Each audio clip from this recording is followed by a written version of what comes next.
નમસ્કાર. દિવસભરના તાજા સમાચારોમાં તમારું સ્વાગત છે. તમારી સાથે હું છું પિનલગીરી ગોસ્વામી. સમાચારો વિસ્તારથી જાણીએ એ પહેલા મહત્વના સમાચારો ઉપર એક નજર. નમસ્કાર મિત્રો, મહત્વની હેડલાઇન્સ ઉપર નજર નાખીએ તો અત્યારે ગુજરાતમાં ગરમીનો પારો ઉપર ચડી રહ્યો છે. બીજી તરફ કમોસમી વરસાદની આગાહી છે. ત્યારે મિત્રો ગઈકાલે નવસારીમાં પણ હળવો મધ્યમ વરસાદ થઈ ગયો હતો. આગામી 2 દિવસ હજુ પણ ગુજરાતમાં વરસાદની આગાહી રહેલી છે. મિત્રો અન્ય મહત્વના સમાચારની હેડલાઇન્સ ઉપર નજર નાખીએ તો ડાંગમાં પણ કમોસમી વરસાદથી ખેડૂતોની ચિંતામાં વધારો થયો છે. ત્યારે વાત થશે દાહોદ જિલ્લામાં પણ વાતાવરણમાં પલટો આવ્યો હતો અને ગુજરાતના અનેક ભાગોમાં હજુ પણ વાદળછાયું વાતાવરણ જોવા મળી રહ્યું છે. ત્યારે આગળ વાત થશે બેડી માર્કેટિંગ યાર્ડમાં વાહનોની લાંબી લાઈનો જોવા મળી છે. વાત છે રાજકોટની. ત્યારે આગળ વાત થશે મહેસાણાના ઉચરપી નજીક ટ્રેનની વિમાન ક્રેશ થયું છે. આગળ વાત થશે કેરીના પાકમાં નુકસાનની ભીતિ સેવાઈ રહી છે, કારણ કે રાજ્યમાં માવઠાની આગાહી વ્યક્ત કરવામાં આવી છે. આગળ વાત થશે 119 આરોગ્ય કર્મચારીઓની નોકરી ગઈ છે. આગળ વાત થશે સિદ્ધપુરમાં બોગસ ડોક્ટર ઝડપાઈ ગયો છે. આગળ વાત થશે અમદાવાદ બરૌની એક્સપ્રેસમાં લાગી છે જોરદાર આગ. આગળ વાત થશે લૂંટેરી દુલ્હનથી સાવધાન, લોકોના રૂપિયા લૂંટી રહી છે. ત્યારે વાત થશે ડોનાલ્ડ ટ્રમ્પના નિવેદનથી મોટો હોબાળો થયો છે. આગળ વાત થશે વિદેશ મોકલવાની લાલચ આપીને ઠગાઈ આચરવામાં આવી છે. વાત છે સુરતની. આગળ વાત થશે શિક્ષકને ડિજિટલ એરેસ્ટ કરીને 20 લાખથી વધુ રૂપિયા પડાવવામાં આવ્યા છે. કિસ્સો છે સુરતના ભેસ્તાન વિસ્તારનો. ત્યારે આગળ વાત થશે ગેસના ભાવમાં મોટો ઘટાડો જોવા મળ્યો છે. 1 એપ્રિલથી નવા નિયમ લાગુ પડ્યા છે. ત્યારે વાત થશે બનાસકાંઠા એલસીબીની ટીમે રિક્ષા ચોરને ઝડપી પાડ્યો છે. 7 ગુનાનો ભેદ પણ ઉકેલાયો છે. હવે મિત્રો સમાચાર વિસ્તારથી. જિલ્લા એલસીબી પેટ્રોલિંગમાં હતી. આ દરમિયાન બાબર વાવ સર્કલ ખાતે રિક્ષા લઈને જતા એક શંકાસ્પદ શખ્સને તેમણે રોક્યો હતો. જે બાદ રિક્ષાના કાગળો માંગતા કોઈ જ સંતોષકારક જવાબ આપ્યો ન હતો. બાદમાં તેની પૂછપરછ કરતા ચોરીની રિક્ષા હોવાનું તેણે કબૂલ્યું છે. એલસીબીના હાથે પકડાયેલા દિનેશ વાલ્મીકીએ ચોરી કરેલી 8 જેટલી રિક્ષાઓ સાથે કુલ 11,61,000નો મુદ્દામાલ કબજે કરી લેવામાં આવ્યો છે. મિત્રો અન્ય મહત્વના સમાચારની વાત કરીએ તો ગેસના ભાવમાં મોટો ઘટાડો. 1 એપ્રિલથી 19 કિલોના કોમર્શિયલ સિલિન્ડરની કિંમત 44.50 રૂપિયા ઘટી ગઈ છે. દિલ્હીમાં તેની કિંમત 41 રૂપિયા ઘટીને 1762 રૂપિયા થઈ ગઈ છે, જે પહેલાં 1803 હતી. કોલકાતામાં પણ રૂપિયા 44.50ના ઘટાડા સાથે નવી કિંમત 1868.50 થઈ ગઈ છે. અગાઉ તેની કિંમત 1913 રૂપિયા હતી. તો મુંબઈમાં કોમર્શિયલ સિલિન્ડરનો ભાવ 1755.50થી લઈને 1713 રૂપિયાને 50 પૈસા સુધી ઘટી ગયો છે. જો કે 14.2 કિલોના ઘરેલું ગેસ સિલિન્ડરના ભાવમાં કોઈ ફેરફાર થયો નથી. મિત્રો અન્ય મહત્વના સમાચારની વાત કરીએ તો શિક્ષકને ડિજિટલ એરેસ્ટ કરીને 20 લાખથી વધુ રૂપિયા પડાવી લેવામાં આવ્યા છે. સુરતના ભેસ્તાન વિસ્તારમાં રહેતા મૂળ ઉત્તર પ્રદેશના શિક્ષકને બેંકોક મોકલેલા પાર્સલમાં તકલીફ છે એમ જણાવીને તમારા આધાર કાર્ડ મારફતે ઘણા રાજ્યમાં મની લોન્ડરિંગ કરવામાં આવ્યું છે એમ કહીને શિક્ષકને ડિજિટલ એરેસ્ટ કરીને 20.50 લાખ રૂપિયા પડાવવામાં આવ્યા હતા. આ પ્રકરણમાં સાયબર ક્રાઇમ દ્વારા બેંક એકાઉન્ટ ભાડે આપનાર 2 આરોપીને જામનગરથી ઝડપી પાડીને આગળની કાર્યવાહી હાથ ધરવામાં આવી છે. મિત્રો અન્ય મહત્વના સમાચારની વાત કરીએ તો વિદેશ મોકલવાની લાલચ આપીને ઠગાઈ કરવામાં આવી છે.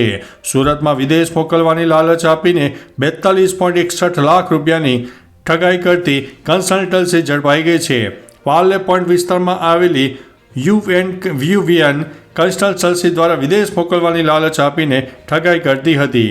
ન્યૂઝીલેન્ડ અને લંડનનો સ્ટુડન્ટ વિઝા તેમજ વર્ક પરમિટ અપાવવાના બહાને કન્સલ્ટન્સી સંચાલક અને એજન્ટો દ્વારા એક યુવતી અને 2 યુવાનો સાથે છેતરપિંડી કરવામાં આવી હતી.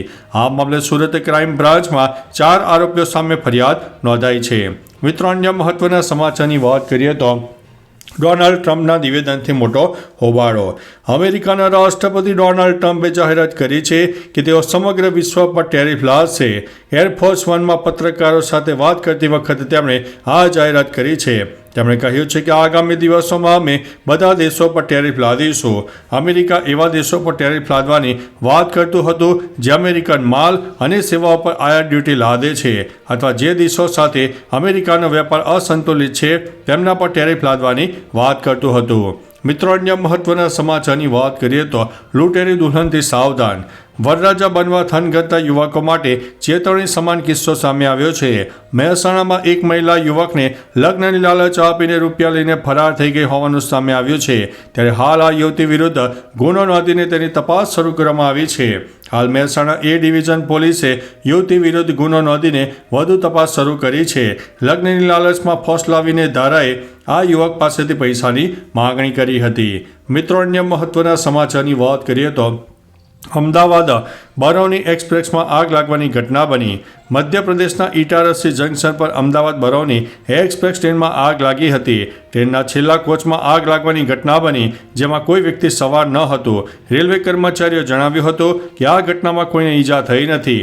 અકસ્માત બાદ ટ્રેનનો છેલ્લો કોચ અલગ કરી દેવામાં આવ્યો હતો અને ટ્રેનને રવાના કરવામાં આવી હતી. આગ શા માટે લાગી તે હજુ સુધી સ્પષ્ટ નથી. આ ઘટના સોમવારે સાંજે 4 વાગ્યાની આસપાસ બની હતી.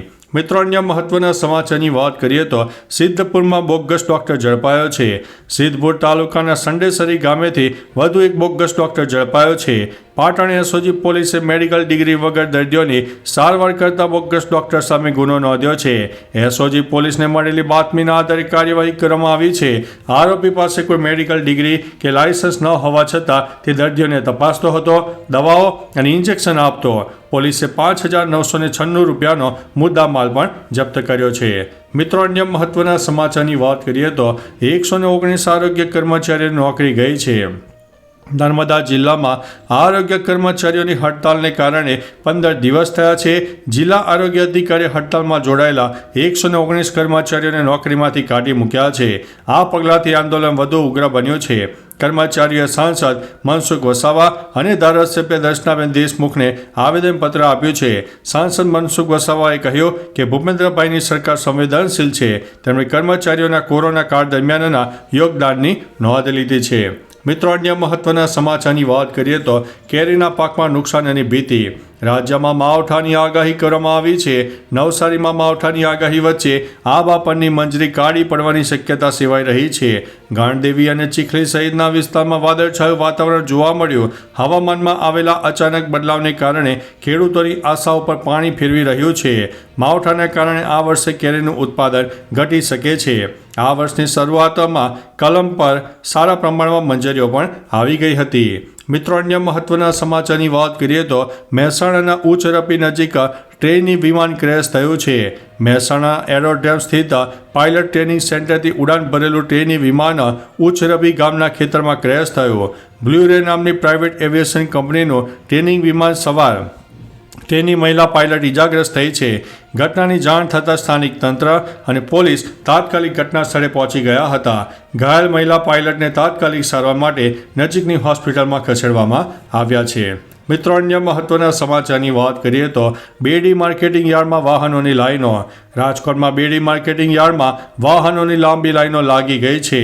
માર્ચ એન્ડિંગને લઈને રાજકોટના બેડી યાર્ડમાં કામગીરી બંધ હતી. 5 વાગ્યાથી જણસીઓની આવક શરૂ કરવામાં આવનાર હોવાથી સવારથી જ યાર્ડ બહાર જોરદાર લાઈનો લાગી ગઈ હતી અને શાકભાજીની આવકો પણ ચાલુ થઈ ગઈ હતી. જ્યાં ડુંગળીની આવક મોટા પ્રમાણમાં જોવા મળી હતી. ભરેલા વાહનોની લાઈનો લાગી. રાઈ, રાયડો, ઘઉં, ચણા અને જીરું જેવા પાકોની કાપણી પણ શરૂ થઈ ગઈ હતી. મિત્રો, અન્ય મહત્વના સમાચારની વાત કરીએ તો દાહોદ જિલ્લાના વાતાવરણમાં પલટો. અંબાલાલ પટેલની આગાહી અનુસાર દાહોદ જિલ્લામાં વાતાવરણમાં અચાનક પલટો જોવા મળ્યો. જિલ્લામાં વાદળછાયું વાતાવરણ જોવા મળ્યું. આ સ્થિતિને ધ્યાનમાં રાખીને વહીવટીતંત્ર અને ખેતીવાડી વિભાગે ખેડૂતોને સૂચન કર્યું છે કે ખેતરમાં કાપણી કરેલા પાકને તાત્કાલિક સલામત સ્થળે ખસેડી લેવામાં આવે. પાકને પ્લાસ્ટિક અથવા તો તાડપત્રીથી યોગ્ય રીતે ઢાંકી દેવાનું સૂચન કરવામાં આવ્યું છે. મિત્રો, અન્ય મહત્વના સમાચારની વાત કરીએ તો ડાંગમાં કમોસમી વરસાદથી ખેડૂતોની ચિંતામાં વધારો થયો છે. ગુજરાતમાં છેલ્લા કેટલાક દિવસથી કમોસમી વરસાદની આગાહી વ્યક્ત કરવામાં આવી છે.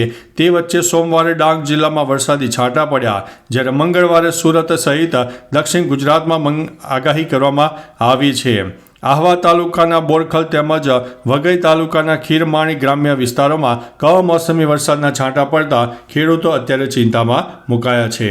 મિત્રો, અન્ય મહત્વના સમાચારની વાત કરીએ તો ગુજરાતમાં વરસાદની આગાહી વચ્ચે નવસારી જિલ્લામાં વરસાદ આવ્યો. વહેલી સવારથી વરસાદી વાતાવરણ છવાયું. વાદળછાયા વાતાવરણ વચ્ચે નવસારીના કેટલાક વિસ્તારમાં ઝરમર વરસાદ પડ્યો. નોંધનીય છે કે ગુજરાતમાં હીટ વેવની સાથે માવઠાની પણ આગાહી વ્યક્ત કરવામાં આવી છે. તો ચાલો મિત્રો, ફરીથી દેશ અને દુનિયાના સુપરફાસ્ટ સમાચાર લઈને મળતા રહીશો. ત્યાં સુધી અમને રજા આપશો. નમસ્તે.